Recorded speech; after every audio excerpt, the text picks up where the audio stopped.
குரு வேதாத்திரி மகரிஷி அவர்களை இணைத்து கொண்டு என்னுடைய உரையை தொடங்குகிறேன்.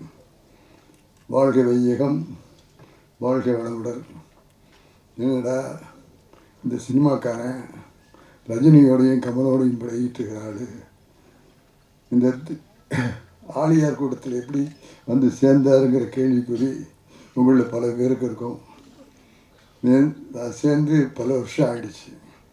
அது மட்டும் இல்லை, இங்கே பயிற்சி எடுத்து ஐயா கிட்டையே படித்து அருள்நிதி வாங்கினேன் அப்படிங்கிறத மகிழ்ச்சியோடையும் பெருமையோடையும் உங்களிடத்தில் சொல்லிக்கொள்ள ஆசைப்படுறேன்.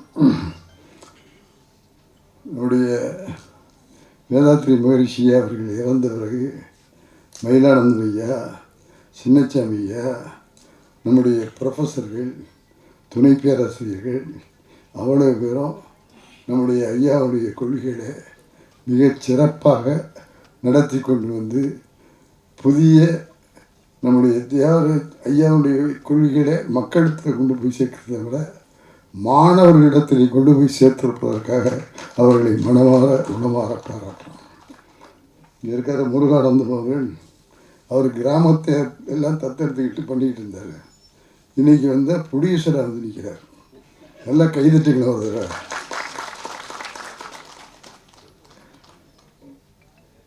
நான் அங்கே ஆலியாரில் ஐயாவோடு இருக்கிற போது ஒரு நாள் பேசிக்கிட்டு இருக்கும்போது வேதாத்திரி மகரிஷி ஐயா சொன்னாங்க, நான் அனுவிஷம்னு ஒரு நாடகம் எழுதியிருக்கேன் 30 வருஷத்துக்கு முன்னால், அதை நாடகமாக்கி போட்டிங்கன்னா நல்லாயிருக்கும், முயற்சி பண்ணி பாருங்கன்னு சொன்னாங்க.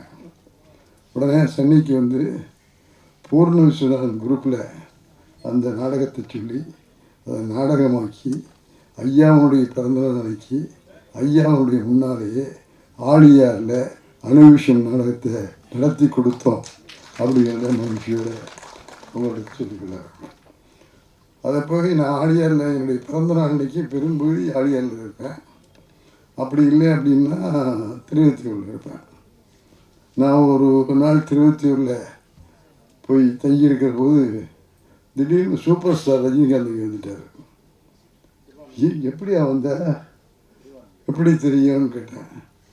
பெரிய விஷயம், முத்துராம் சார் இங்கே இருக்காருன்னு என்னால் கண்டுபிடிக்க முடியாதா, நீங்கள் இங்கே இருக்கேன்னு தெரிஞ்சுக்கிட்டு வந்துட்டேன், ஆனால் ஒரு விஷயத்த சொல்கிறேன், இங்கே ஒரு அலை வீசுது, அந்த குணம் மனசை ஒருநிலைப்படுத்துகிற தன்மை, நான் இங்கே உங்களை பார்க்க வந்தேன், ஆனால் அவரை பார்த்தபோது என் மனதில் அந்த குழப்பமெல்லாம் இல்லாமல் ஒரு நிலையான மனம் தோன்றுச்சு அப்படின்னு சொன்னார்.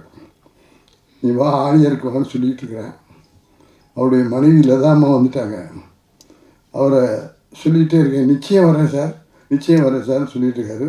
நிச்சயமாக ஒரு நாளைக்கு கூப்பிட்டு வருவேன் அப்படின்னு உங்கள் முன்னால் சொல்லிட்டு இவ்வளவு சொல்லி நீ எப்படி அங்கே போய் சேர்ந்த, எல்லாரும் சொல்லிட்டாங்க. ஆலியாருக்கு எல்லோரும் போகணும். இன்றைக்கு இருக்கிற நிகழ்நிலை சென்னையில் ஆலியார் கூப்பிட்டு வந்துட்டாங்க. எங்கள் கலை உலக திருப்பவர்கள் அத்தனை பேர், ஒருத்தரையும் பேர் சொல்ல முடியாது, அத்தனை பேரும் இங்கே இருக்காங்க. இந்த ஆளுங்கள்லாம் இதில் சேருவாங்களாங்கிறது எனக்கு தெரியாது. இவ்வளவு பேரும் சேர்ந்துருக்காங்கன்னா நாம் வெற்றி அடைந்து விட்டோம் என்று போகணும். பேசுகிறவங்கலாம் சாதாரண பேசலை, உள்ளத்திலிருந்து பேசுனாங்க. பாக்கியராஜ் சார் நடிப்பார்னா காமெடியாக நடிப்பார் அப்படின்னாங்க. இந்த படத்தில் பார்த்தா ஐயாவுடைய தத்துவமாகவே அவருடைய பிரதிநிதியாக அவர் பேசியிருக்காரு, நடிச்சிருக்கார். ஆகவே அந்த அளவுக்கு அவர்கள் இந்த சிவாங்கிற பையன் எனக்கு ரொம்ப நாளாக தெரியும். நடிக்கணும்னு முயற்சி பண்ணுறதோட அரசியல்லையும் கொஞ்சம் ஈடுபாடு உண்டு. நான் யார் எந்த கட்சியில் இருந்தாரெல்லாம் சொல்லலை, அவருக்கு உண்டு, மனசுக்குள்ளே இருந்து உண்டு. அப்படிப்பட்ட சிவா இருக்காரு, நம்மளுடைய விட்டல் சார் இருக்காரு, அவ்வளோ பேரும் நடிச்சிருக்காங்க. நான் ஐயாவை பற்றி சினிமா எடுக்கணும்னு ஆசைப்பட்டேன்.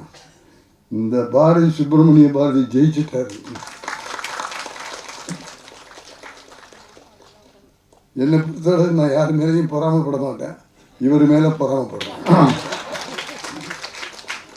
நான் 75 படங்களை பண்ணிட்டேன். அதில் அன்னை சிவாஜியோட 3 படம், உலகநாயகன் கமல்ஹாசனோட 10 படம், சூப்பர் ஸ்டார் ரஜினிகாந்தோட 25 படம். இப்படிப்பட்ட எனக்கு ஐயாவை பற்றி ஒரு படம் எடுத்து உலகம் பூரா கொண்டு போகணும்னு ஒரு ஆசை மனசுக்குள்ள இருந்தது. நம்முடைய நாகராஜ் சார்ட்டெல்லாம் சொல்லுவேன், சார் எப்போவாது வாய்ப்பு இருந்தால் பண்ணிடணும் சார்ன்னு. அது அந்த வாய்ப்பு எனக்கு கிடைக்கல. ஆனால் சுப்பிரமணிய பாரதி கிடைத்திருக்கிறது. அதை சரியாக நிறைவேற்றியிருக்கிறார். அவரோட சிந்திருக்கிற சத்தியம், மற்ற டெக்னீஷியன்ஸ், அவ்வளவு பேருக்கு என்னுடைய மனமார்ந்த பாராட்டுக்களையும் வாழ்த்துக்களையும் தெரிவித்துக் கொள்கிறேன். ஒரே ஒரு விஷயத்தை மட்டும் சொல்லி நிறைவு செய்கிறேன். நான் இன்னைக்கு ஆனந்த வாழ்க்கைக்கு எடுத்துக்காட்டான மனிதனாக ஆனந்த வாழ்க்கையை வாழ்ந்து கொண்டிருக்கிறேன். அதற்கு காரணம் இந்த ஆனந்த வாழ்க்கை. படத்தில் சொன்னாங்களே பாக்யராஜ் என்னென்ன பண்ணணும், என்னென்ன செய்யணும் அப்படின்னு. ஒன்றுமே இல்லை, 3 விஷயம்தான். ஒன்று உடற்பயிற்சி, உணவு பயிற்சி, மனவளக்கலை பயிற்சி, தியானம். இந்த 4ஐயும் செய்யுங்க. ஐயா சொன்ன அத்தனையும் உங்களுடைய வாழ்க்கையில் கிடைக்கும் என்பதற்கு நாங்கள்லாம் சாட்சி. நான் ஒரு மனக்குழப்பமான நிலைமை, ஒரு இடம், ஒரு நேரம். நான் இவ்வளோ படம் பண்ணியிருக்கேன். இந்த சிங்கம்புலி கரடிகளெல்லாம் வச்சு மேய்ச்சிருக்கேன். எனக்கு எவ்வளோ டென்ஷன் இருந்திருக்குன்னு உங்களுக்கு தெரியும். நான் வீட்டில் படுத்து தூங்கின நாட்களை விட ஸ்டுடியோவில் படுத்து தூங்கின நாட்கள் தான் அதிகம். ஆகவே நான் வீட்டையே கவனித்ததில்லை. ஆகவே வேலை வேலை வேலை, டைரக்டர் ஆகணுங்கிற அந்த லட்சியக்குறி. ஆகவே இப்படி உழைச்சி பாடுபட்டு ஸ்டுடியோவே எனக்கு வீடாக வாழ்ந்து கொண்டிருந்தேன். ஆகவே ஒரு கதவு திறந்தால் ஒரு கதவு மூடும்பாங்க. ஆகவே சினிமா என்கிற என்னுடைய லட்சிய கனவு நிறைவேறிச்சு. ஆனால் குடும்பம் என்கின்ற என் குடும்ப வாழ்க்கையை நிறைவேறல. நான் மனைவியை பார்த்ததில்லை, குழந்தைகளை பார்த்ததில்லை. ஆனால் என்னுடைய மனைவி கமலா என்னுடைய குழந்தைகளை பார்த்து குடும்பத்தில் சினிமாவுக்குன்னு எழுதி கொடுத்துட்டோம். ஆகவே நாமே குடும்பத்தில் ஏற்பணும் என்னுடைய பாரத்தையும் சேர்த்து தூக்கி என் குடும்பத்தை நிலைநாட்ட பெருமை என் மனைவிக்கு சேரும். ஆகவே மனைவிக்கு நான் சொல்கிறேன், எந்த அமைப்புலேயும் மனைவிக்கு விழா எடுக்கிற அமைப்பு எங்கேயாவது பார்த்துருக்கீங்களா? ஐயாவுடைய அமைப்பில் தான் மனைவிக்கு ஒரு நாள் ஒதுக்கி மனைவி வாழ்த்துவாங்க. அப்படி வாழ்த்துகிற அந்த விழாக்கள்லாம் நான் கலந்துக்கிட்டு இருக்கிறேன். ஆகவே அப்படி இருந்த என் மனைவி நோய்வாய்ப்பட்டு நான் பாண்டியன் படத்தினுடைய ஷூட்டிங்கில் இருக்கும்போது உடம்பு சரியில்லை, உங்களை கூப்பிட்றாங்க. போய் பார்த்தா என்னுடைய மனைவி இறந்து விட்டாள். மாரடைப்பால் நான் போய் பார்த்தபோது அவள் உடம்புல உயிர் இல்லை, பிணமாக கிடந்தேன். போனேன், கத்தினேன், கதறேன், துடித்தேன், இல்லை, முடிவு போச்சு. ஆகவே நான் தவறு செய்து விட்டேன் என்று உணர்ந்தேன். என் மனைவி இறந்து போகவில்லை, என்னுடைய வேலையும் அவளுக்கு கொடுத்து இப்போ தலையில் பாகத்தை தூக்கி வச்சு அவளை நோயாளியாக்கி கொன்னுட்டேன்னு ஒரு குற்ற உணவு எனக்கு வந்தது மனதில். ஆகவே இறந்து 3வது நாள் ஷூட்டிங்க்கு போய் ரஜினி சார் வேண்டான்னு சொன்னார். ரஜினி சார் வேண்டான்னு சிங்கப்பூர்லேருந்து ஃபோன் பண்ணார். இல்லை முத்துராமன், இந்த மணலில் நீ ஷூட்டிங்க்கு வர வேண்டாம்னு சொன்னாங்க. இல்லை, நான் வரேன் சார். நான் எல்லா படத்தையும் சொன்ன தேதிக்கு ரிலீஸ் பண்ணியிருக்கேன். இது யூனிட்டுக்காக எடுக்கிற படம். இதையும் நான் சொன்னபடி சொன்ன தேதியில் ரிலீஸ் பண்ணின்னு சொல்லி அந்த படத்தை முடித்து ரிலீஸ் பண்ணிட்டேன். பாண்டியன் படம் வந்த படம். அந்த படத்தில் வந்த லாபத்தை சூப்பர் ஸ்டார் நடித்து கொடுக்க, சரவணன் சார், குகன் சார்லாம் அதுக்கு வியாபார ரீதியாக உதவி பண்ணேன்.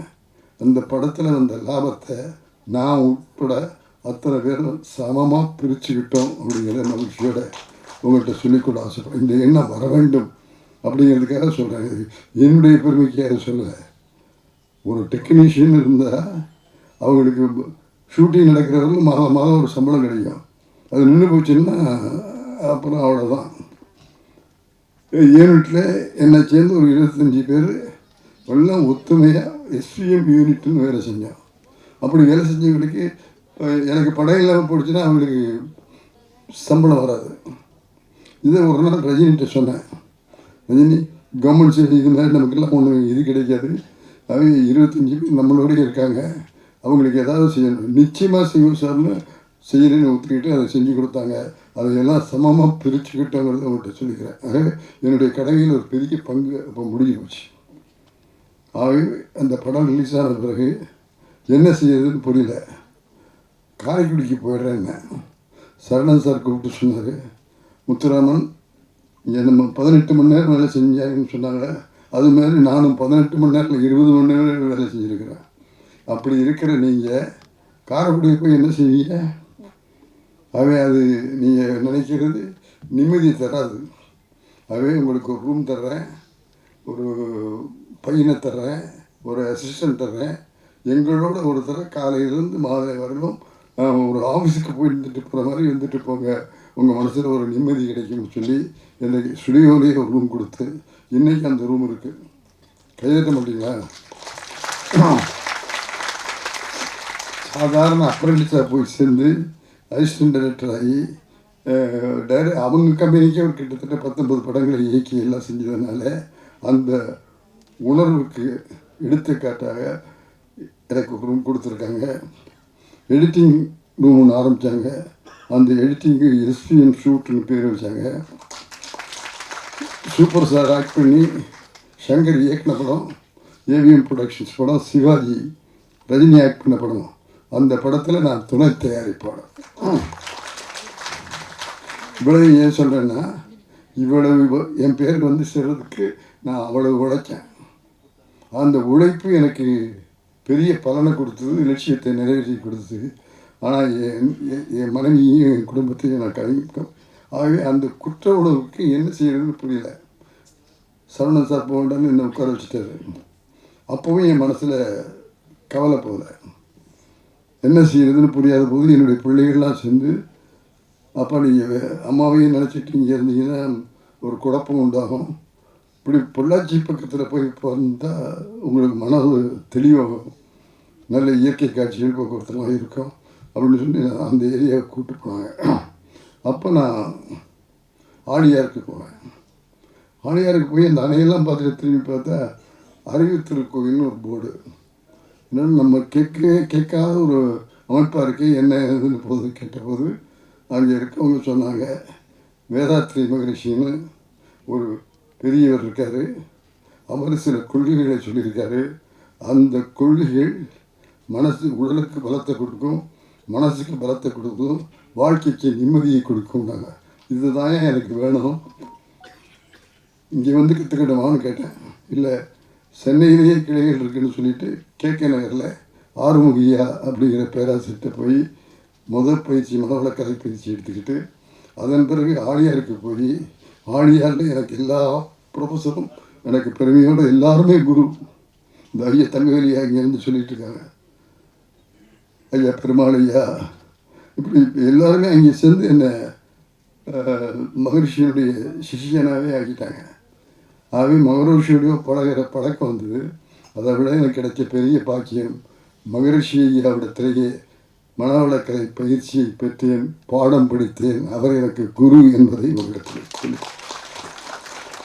இவ்வளவு பரபரப்பாக படபடப்பாக ஓடிக்கிட்டு இருந்தேன்னா அந்த கவலைகளெல்லாம் மறந்து நிம்மதியோட மகிழ்ச்சியோட சந்தோஷமாக இருக்கேன்னு சொன்னால் வேதாத்ரி மகிழ்ச்சிகள் சொல்லிக் கொடுத்த உடற்பயிற்சி, மனவளக்கலைச்சி, தியானம், உணவு பயிற்சி, இதுதான் காரணம்.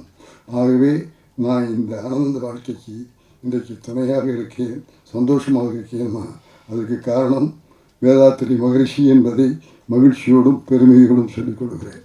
அதை சொல்லிக் கொடுவதற்கு காரணம் இங்கே பத்திரிகையாளர்கள், ஊடகங்களைச் சேர்ந்தவர்களெல்லாம் இங்கே வந்திருக்கிறார்கள்.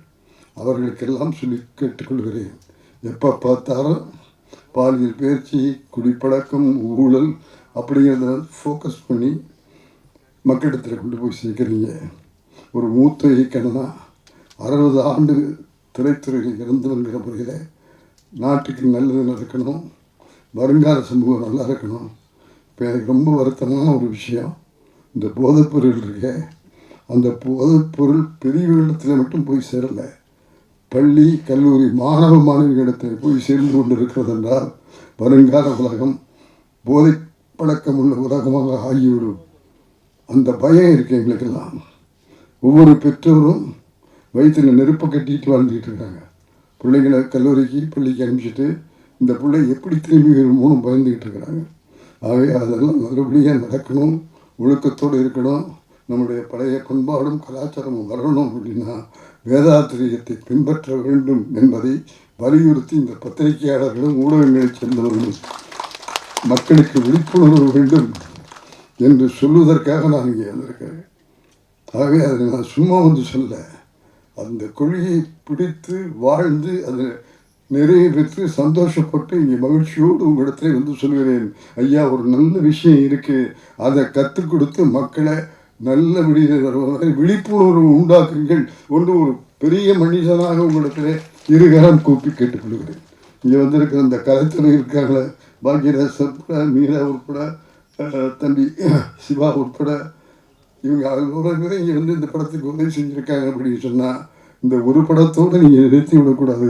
மக்கள் திருந்துகிற வகையில் வேதாத்திரியத்தை நீங்கள் உலகம் முழுவதும் பரப்ப வேண்டும் என்று நான் உங்களை பணிவோடு கேட்டுக்கொள்கிறேன். ஒரு முறை கைதட்டி இவங்கெல்லாம் மனசில் பதியிருந்தால் வச்சுக்கிட்டு உதயகுமார் வந்திருக்காரு, எனக்கு போட்டி டைரக்டர் அவர். ஏவிஎம்மில் தொடர்ந்து படம் பண்ணிக்கிட்டு இருக்கும்போது நடுவில் பூந்து எஜமான் படம் பண்ணவர் உதயகுமார், அது உங்கூர்காரர்கள்.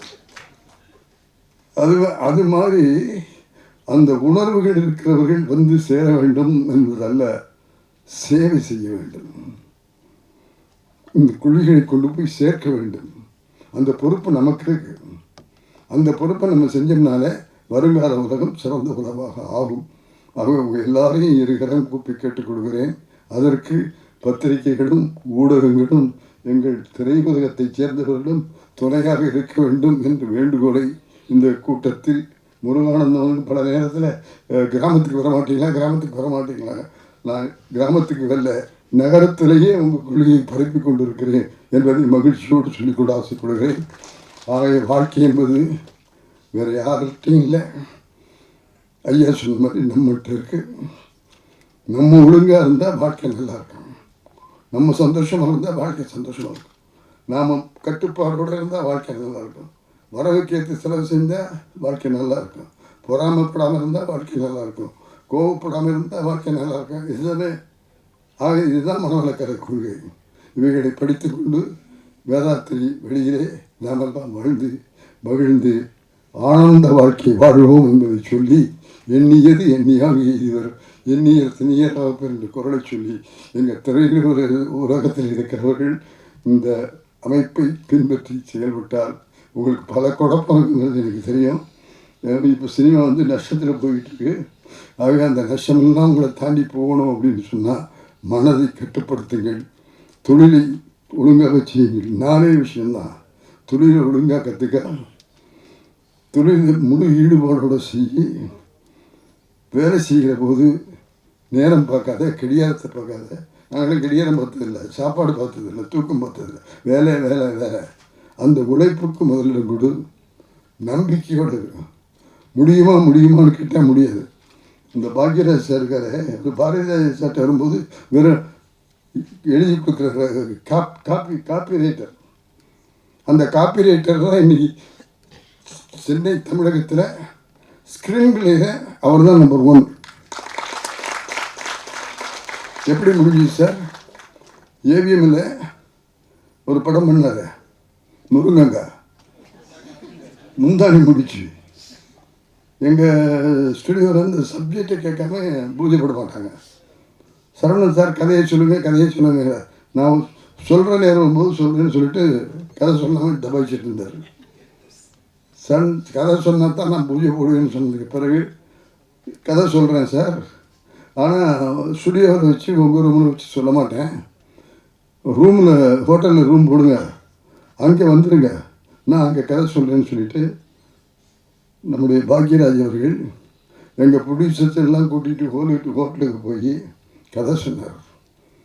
எல்லோரும் ஸ்கிரிப்டை வச்சுக்கிட்டு படிச்சுக்கிட்டு பார்த்து சொல்லுவாங்க. இந்த மனுஷங்கையில் ஒரு ஸ்கிரிப்டும் கிடையாது, ஒரு பேப்பரும் கிடையாது, ஒன்றுமே இல்லை சார். 3 மணி நேர கதையை பிக்சரைசேஷன் பண்ணுற மாதிரி படத்தொகுப்போடு சொன்ன கதையாசிரியர், திரைக்கதை ஆசிரியர் பாக்யராஜ். சரவணன் சார் அவங்களாம் எத்தனையோ கதை கேட்டிருப்பாங்க, எல்லாம் பண்ணியிருப்பாங்க. இவருடைய கதையை கேட்ட பிறகு இப்படி ஒரு ஆள் திரைக்கதையோடு சொன்னது நீங்கள் ஒருத்தர் தான் அப்படின்னு பாராட்டின பெருமை அந்த ஏவிஎம் ஸ்டுடியோவுக்கு உண்டு. அதில் எனக்கும் பங்குண்டு. அவர்தான் பாக்கியராஜ் என்பதை உங்களிடத்தில் சொல்லிக் கொள்கிறேன்.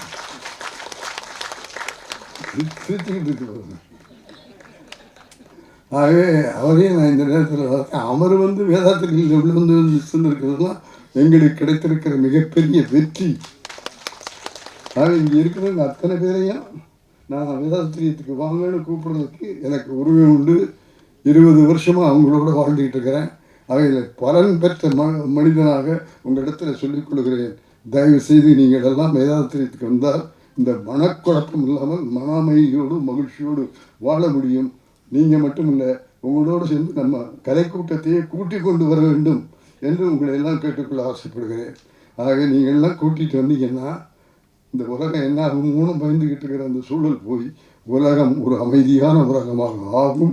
நம்மளை ஆக்க முடியும் என்ற உறுதியை எடுத்துக்கொள்ள வேண்டும் சொல்லி எண்ணியது எண்ணியாங்க எய்துவர் எண்ணியர் திணியர் என்ற குரலை சொல்லி அனுபவத்தோடு அந்த மகிழ்ச்சியோடு உங்களிடத்தில் பகிர்ந்து கொள்கிறேன். வெறுமனைக்கு சொல்லலை, ஆனந்த வாழ்க்கை வாழ்வதற்கு இந்த ஆனந்த வாழ்க்கை துணையாக இருக்கும். அதற்கு பாடுபட்ட தம்பி சுப்பிரமணிய பாரதி பேரே அவன் பாரதின்னு வச்சிருக்கான். அந்த பாரதியினுடைய அந்த வீரமும் தைரியமும் அந்த பையனுக்கு இருந்திருக்கு. அதேமாதிரி அது கூட இருக்கிற சத்யா, மியூசிக் டைரக்டர்ஸு, மற்ற டெக்னீஷியன்ஸு, அவ்வளோ பேருக்கு என்னுடைய மனமார்ந்த பாராட்டுக்களை சொல்லி நான் இயக்க வேண்டும் என்று எண்ணியிருந்த ஒரு படத்தை அவர்கள் இயக்கி இருக்கிறார்கள். அந்த இளைஞர்களை மனமாற குணமாற வாழ்க வாழ்க வாழ்க என்று வாழ்த்தி விடைபெறுகிறேன்.